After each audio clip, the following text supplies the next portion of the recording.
Mel Gibson just revealed something no one was prepared to say out loud. And once you connect all the dots, everything he said makes perfect sense. The real reason Mel Gibson was blacklisted from Hollywood and how Oprah controlled what went on behind the scenes is insane. In this video, we're going to look at everything Mel Gibson revealed about the inner workings of Hollywood and take a peek behind the curtains at what goes on when no one's looking. It feels good. I mean, if you're 7 years old and somebody, which I was trying to say this to my friends who had children, you're 7 years old and someone is stroking your penis, it feels good.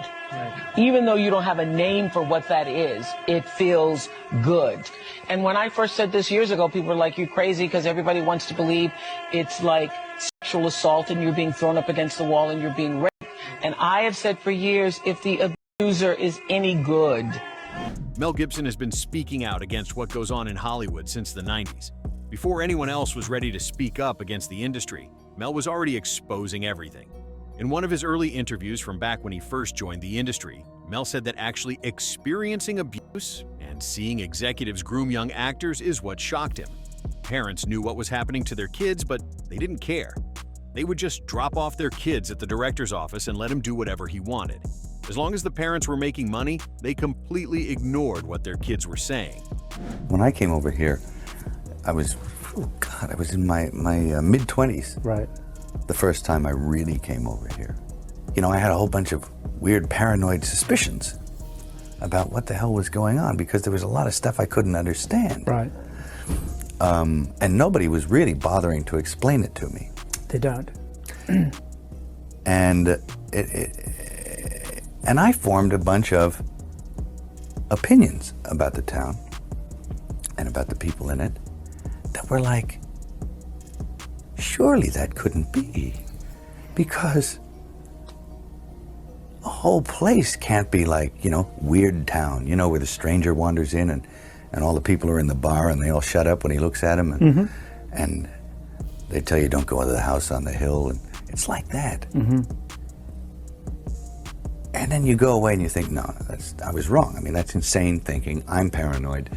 After Mel started speaking out about this and actually naming the directors who were involved, the industry started to push him away. Unlike everyone else, Mel wasn't okay with the abuse. At the height of his career, Mel was the biggest name in the industry, but the second he started to speak out, suddenly allegations of abuse came out blaming him. Is it really just a coincidence that everyone who speaks out against Hollywood starts getting sued at the same time? One of the most disturbing problems in our world today is human trafficking, and particularly the trafficking of children. Now, the first step in eradicating this crime is awareness. I imagined that stuff. That couldn't be the reason for why so-and-so was acting like, could it? And then you find out later on the track that you are exactly on track with a lot of this stuff. Not specifically on track, but that you could, that some of your worst nightmares were real at the time, and you think, it does rip your life to pieces. Does it? If you'll let it. Yeah. And it's always pounding at the walls. It's these little guys, these little heathens with no soul downstairs with horns on their head with a battering ram trying to like beat your walls in. Yeah. But it doesn't take very long before you realize, or before it gets to you. It's cascading on you all the time. You can't get away from certain attitudes, from certain modes of behavior that this town and the industry dictate. And no matter how strong you are, when you come in off the farm with those convictions and a certain line of attack, no matter how strong you are going to be affected by this place. It's going to divert you from where you were going. Sure. You're going to be diverted. You'll eat yourself alive here. And I think it takes that kind of cockroach resilience to survive in this town. I mean, this is a bizarre place. The social contract. You can't get mad. You can't get mad. You can't let it get you, because you have to make a deal with everyone else, and it's almost unspoken that you are going to be over at some point. I mean, as a matter of interest, do you think it's easier because you're an outsider who came in? I think so. Yeah. Because it was glaring to me because I was an outsider who came in. And who is the one person that Mel never worked with? Oprah. Mel had every chance to be on Oprah's show. And according to the producers, Mel was invited dozens of times, but he always declined. Meanwhile, everyone else was always on her show, and then this happened. In 2007 and again in 2009, the Oprah Winfrey Leadership Academy for Girls in South Africa faced allegations of misconduct involving staff members. Reports at the time stated that several students, some as young as 12 and 13, accused employees of inappropriate behavior and harassment. The school launched investigations, and certain staff members were dismissed or faced legal action. While the incidents drew significant media attention and criticism, additional claims and online rumors have circulated over the years that have not been substantiated by verified evidence. Suddenly, Mel Gibson's distrust for Oprah started to make sense. The way that Oprah had been close to Jeffrey Epstein, Harvey Weinstein, and R. Kelly. It wasn't just a coincidence. At a certain point, it's a pattern. Seal actually exposed Oprah too. Even though he used to be friends with her, Seal said this. 3 days after Oprah publicly supported victims of sexual assault in the wake of numerous allegations against Harvey Weinstein, singer Seal Instagrammed this meme. Showing Winfrey kissing the disgraced mogul, it reads, "When you have been part of the problem for decades, but suddenly they all think you are the solution." Please welcome Seal! The 54-year-old who's appeared on Oprah's show captioned his post, "Oh, I forgot, that's right. You'd heard the rumors, but you had no idea he was actually serially assaulting young starry-eyed actresses. My bad." While Weinstein maintains his innocence, Seal hasn't commented further, and Oprah has not responded. This moment is a really powerful time for everybody to get woke. Fans have come to her defense, pointing out Winfrey is a sexual assault survivor. They also posted pics of Seal's ex, Heidi Klum, kissing Weinstein too. Oprah was caught on camera kissing Harvey Weinstein.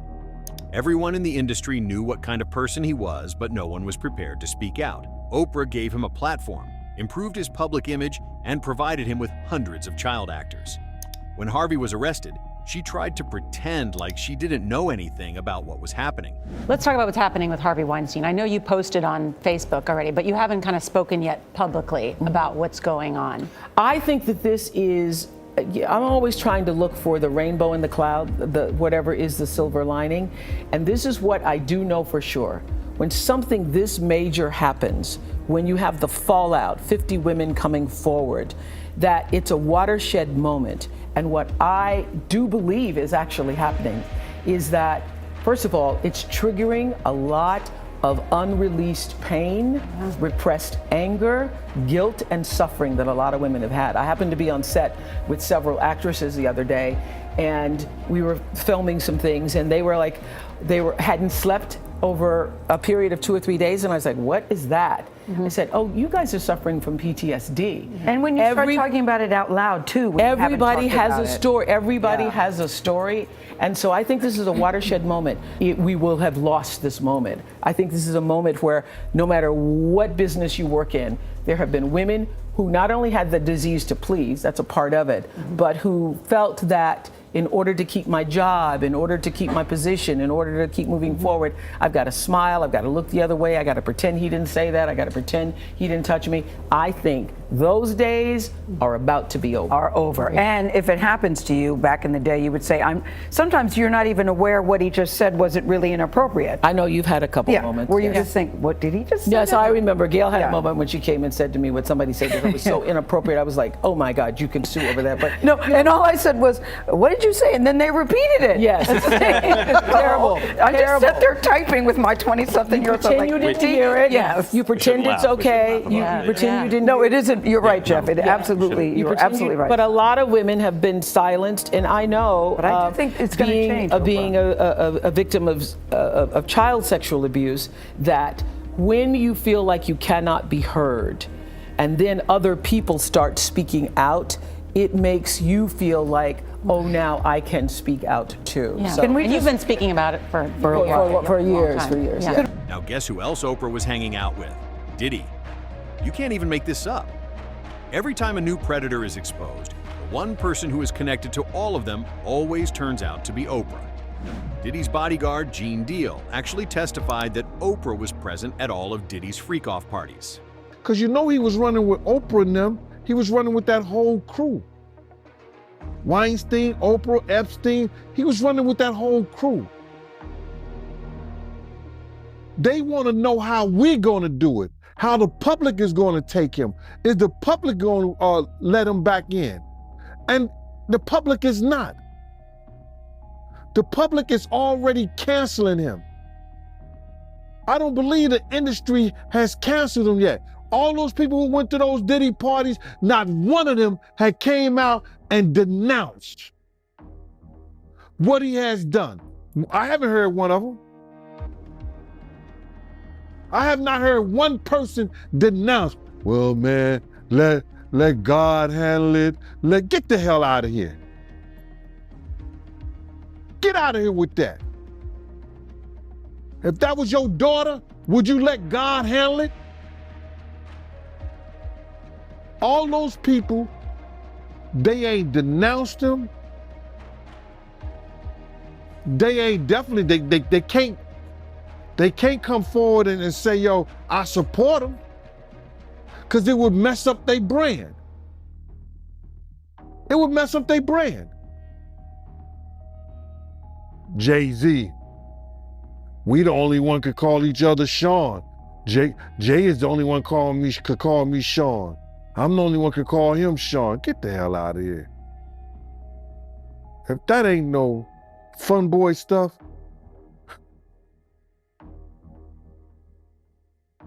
But you ain't had not one person, brother, not one person sit there, denounce what he did, or come forward and say, I support him. People in the music and entertainment industry had to know that Diddy was like kids, basically. The nutty conspiracy theories is like, oh, there's a bunch of pedophiles in Hollywood. And you're like, come on. You see like the Nickelodeon thing and all these, you're like, what the If someone's like a pedophile, they're going to go for a target-rich environment. Like that Jimmy Savile guy from the UK. Man, that guy was some next level. That was next level. That guy was one of the worst, like, basically child rape of all time. And looked like one. He looked like one. Look, the creepiest like looking guy. Evil child rapist. Yeah. That 100%. He made it to the grave. Like, yes. Got away with it. And here's the thing. This isn't new. Hollywood is plagued with pedophiles, and Mel Gibson has been trying to expose them for years. His most recent movie, The Sound of Freedom, was about this very topic. He pulled back the curtains on how it all works, the way minors are taken advantage of, and how parents are okay with it all. From the beginning, you're going to feel the pain of the father taking his kids, who is approached by a recruiter saying, your kids can be models, they can be in movies. Father dresses in a suit, takes them to this room, and he takes the kids there. They're excited, put the kids in the room, and the girl says, come back to pick them up at 7 o'clock. He says, what do you mean? Come back to pick them up at 7 o'clock. He leaves, comes back 7 o'clock, no one's there. Shut down. That's how the movie starts. It's disturbing, it's emotional, it's tough, it's painful. At the end, Jim Caviezel gives a message. When the movie ends, 3 minutes later, he's given a message, profound message that you have to watch. The stats that they gave, that 20 plus million child pornography pictures were uploaded on the internet the last year, a 5,000% increase in the last 5 years. As long as people are making money in Hollywood, they don't care what the kids are going through. You get paid millions of dollars for your silence, and they literally buy you to keep you in control. These predators trap other celebrities by offering them huge amounts of money, and if you accept, you end up falling under their control. This is how Oprah and Diddy became billionaires.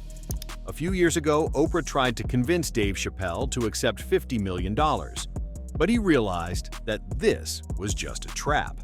After Dave said no, Oprah made fun of him. At the time, no one realized why Dave was doing this, but now everything is becoming clear. Comedian Dave Chappelle left tens of millions of dollars on the table when he walked away from his popular Comedy Central show. A lot of people wondered what the hell was he thinking, and that's a quote. Chappelle says he had, or whether he was thinking. A lot of people ask that question. Chappelle says he had a crisis of conscience and stood up for his integrity as an artist. He explained to us how stepping out of the spotlight helped him avoid getting caught in a trap. It's so much bigger than money, though, Dave. It's so much bigger than money. Oh, no, it was bigger than money. But you know what? I watched one of these nature shows one time, and they were talking about how a bushman finds water when it's scarce. And they do what's called a salt trap. I didn't know this. Apparently, baboons love salt. Okay. So they put a lump of salt in a hole, and they wait for the baboon. The baboon comes, sticks his hand in the hole, grabs the salt. Salt makes his hand bigger, and he's trapped. He can't get his hand out. Now, if he's smart, all he does is let go of the salt. Baboon doesn't want to let go of the salt. Then the bushman just comes, takes the baboon, throws him in the cage, and gives him all the salt he wants. And then the baboon gets thirsty. The bushman lets him out of the cage. The first place the baboon runs to is water. The bushman follows him, and they both drink to their fill. And in that analogy, I felt like the baboon. But I was smart enough to let go of the salt. Isn't that a great analogy? What an analogy! I know. He's very, very thoughtful and very, very smart. It was only after the victims started to speak out that people realized just how bad the problem actually was. Had me over to the house of where these perpetrators in this ring kind of basically started. They'd pull me away for their threat sessions and tell me they have gaydar, they have this. At the end of the day, if you don't keep the members of this group happy, we control Hollywood, we can eliminate you, we will eliminate you. Threat after threat after threat. At the house it was, I've had drugs put in drinks, I had liquor poured down my throat from being, where there were rules in the house of no swimsuits, no clothes out by the pool area. I was numerous times in that house by numerous individuals, various types of abuse, all throughout that house. It was just something you were like a piece of meat to these people, and they'd pass you around between them. It was, if I could define what that house was, it's evil. After Mel was blacklisted and news about Jeffrey Epstein, Harvey Weinstein, and R. Kelly started to come out. The idea that there are sexual predators in power, not just in Hollywood, I think all across any place there's a boss with underlings in any corporation or any industry, you have a type of sexual politics that goes on that can slide in between appropriate ethics and decorum to inappropriate behavior to the point of harassment and predatory behavior. Well, I think people understand that, but the larger question is there a culture of complicity in Hollywood where women are afraid to speak up because they'll be blacklisted, men are afraid to speak up because either they're out of the same fear or they just think, well, this is the way the system works. I think there are people that say, hey, this is how it works, pure and simple, and this is why I got into it, and this is why I have power. This is how it works, and you have to understand that. That does not carry the day. Complicity is also complicity. The people who know, well, look, this is how we do business, and that's what it's got to be done. I'm sorry it's like that. So beware. That's also present, without a doubt, but it does not carry the day. There's also people that were afraid to speak out, who were victims, that did not go forward, that signed, negotiated. Former child star Elijah Wood says Hollywood has a seedy underbelly of child sex abuse and that those responsible are being protected by the entertainment industry elite. Wood, who's been acting since he was 8, told the Sunday Times there are a lot of vipers in this industry, people who only have their own interests in mind. Wood compared the unnamed abusers to the British DJ Jimmy Savile, who faced dozens of accusations of rape and assault spanning more than 4 decades. Those claims were largely swept under the rug until after Savile's death. It's important to note that Wood's claims are unsubstantiated, but other child stars from the same era have made similar accusations in the past. In 2011, Corey Feldman said he and other child stars in the 80s were abused by people with a lot of power in the entertainment industry. I can tell you that the #1 problem in Hollywood was and is and always will be pedophilia. There was a circle of older men that surrounded themselves around this group of kids. Declining to give specifics, Feldman said a Hollywood executive is directly responsible for the drug and alcohol problems that contributed to the death of his friend and fellow child star Corey Haim. Wood said he was lucky to have a mom who protected him from abuse, but added, "I've been led down dark paths to realize that these things probably are still happening." The real reason these actors were speaking out was because they were scared. Mel was teaming up with Tim Ballard to expose the child trafficking that goes on in Hollywood. from Mel Gibson. He actually did the final edit of The Sound of Freedom. That's how we know each other, but not well enough that I'd be getting phone calls. And he told me that he was in Budapest at the time. This was right hours after the invasion, and he said he supports a bunch of orphans in Ukraine, and he was worried about them, and he asked if I could help get them out. So now I've got 12 from my wife, I got 13 others from Mel Gibson, and I'm thinking, okay, I got this list of kids I gotta get out. I told Mel, I said, you gotta help me, this is gonna be expensive. I won't ask you for direct donation, but can you help me film this? Let's film what's happening so we can get people to understand and they can support us. He said, no problem. He helped us get set up and started filming. 4 months later, what I thought was gonna be maybe a documentary about Ukraine ends up being a 4-part docuseries. It's almost done. It's being produced by DNA Films and executive produced by Tony Robbins. That's how crazy it got and how prophetic my wife was. When I showed up in Ukraine with a list of, I think, 20 names, the Ukrainians countered me and gave me over 10,000 names of orphans that they didn't know where they were because of the chaos caused by war. And more importantly, and more frightening to me, was the fact that I know that human trafficking is a $32 billion a year business. It's the fastest growing criminal enterprise in the world, and I also know how kids get forced into that market. And it's through vulnerable situations like in the aftermath of a hurricane, mostly in a developed country, or an earthquake, or in this case, a war. And so the traffickers call it harvest time. And that was the intel we were getting. And so we weren't just there to extract those kids, but look for leads. And it really was a miracle what happened. It's one of these things that, faith precedes the miracle. I take a lot of comfort in the fact that there's only one time in the scripture where Jesus gets mafioso. It's righteous because it's Jesus doing it. But if you listen to his words, it's mafioso. He says that it would be better for you to have a millstone cast about your neck and you thrown to the bottom of the sea than that you would hurt one of these little ones, my children. That's mafioso action, sinking someone to the bottom of the ocean. And Jesus said it. So I know where he stands on it, so I can expect, and we can expect, miracles when we're fighting to protect children. Mel said that Hollywood doesn't want you to make movies on these topics. They want you to just be okay with it and move on. But it seemed like there was resistance to that movie. Oh yeah, no, there was, which I thought was very strange. There was like Hollywood resistance to that movie. Like people didn't like that you were making it. It seemed like. Yeah, there was a lot of opposition to it, and I don't know. I think if you ever hit on that subject matter, you're gonna get people going, because of course it's big subject matter, and it's like And my contention is, when I was making it, it was like, you're making this film, and the idea was that we're all responsible for this, that his sacrifice was for all mankind, and that for all our ills and all the things in our fallen nature, it was a redemption. So, and I believe that, I actually am, I was born into a Catholic family. I'm very Christian in my beliefs, So I do actually believe this stuff to the full.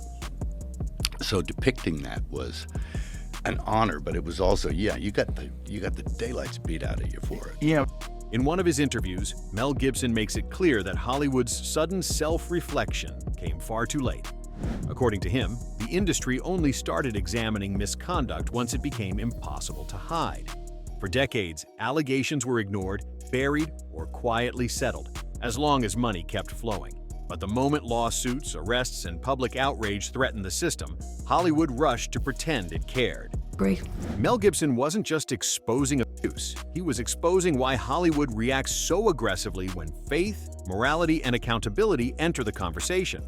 According to Mel, the industry doesn't just tolerate corruption, it actively resists anything that threatens its power structure, especially Christianity. That's why films like The Passion of the Christ were attacked before they even premiered. Anyone who stayed quiet was rewarded.